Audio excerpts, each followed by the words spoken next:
Welcome back, another episode. Covey learns that Ellie was buried in a simple grave and that no family was there to claim her. Because of Ellie, they believe she is a nurse, thus, she will be released and placed in boarding.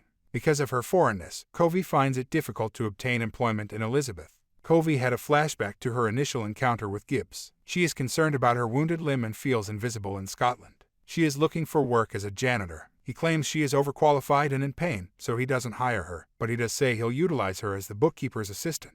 She has to put up with being mistreated by Beatrice and the other girls. They assign her all of their jobs. While keeping the books, Covey discovers that the figures are incorrect. Covey teases Bunny for going on 2 dates when they discuss about spending the day with Gibbs. She is nevertheless reminded that Bunny loves Covey. Covey advises Bunny to conceal her true identity for her own safety. When Covey injures himself and she faints at the sight of his blood, her supervisor notices. Covey reveals to Beatrice the differences she notices in the books. Beatrice gives her a terrible attitude about it. Covey brings up the differences with her supervisor. Her supervisor mentions that he is aware that she is not a licensed nurse and promises to check into the matter. She admits to him that she used a friend's experience to boost her resume. She's had enough suffering, he tells her, and her job is safe. He promises to take care of her and invites her to come to him if she needs anything.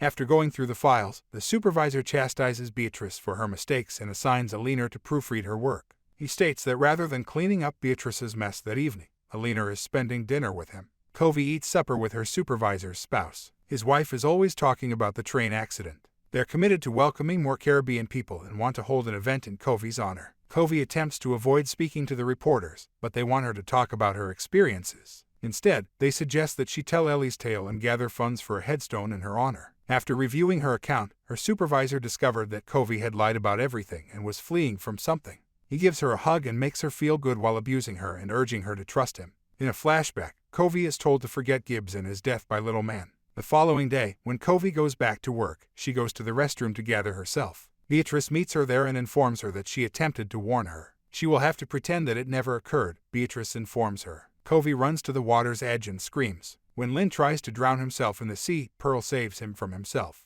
Pearl informs Lynn that she will no longer be remaining to work for him and that she feels sorry for him. Telling him they hid someone for the murder, she departs. However, an automobile follows her out the door, and Little Man's soldiers are in it. When Covey visits Ellie's grave, he leaves a cross for her. She departs from Scotland and returns to London. She suddenly had the impression that she had vanished and was invisible. She witnesses protests headed by Gibbs in London. He notices her. For more, subscribe.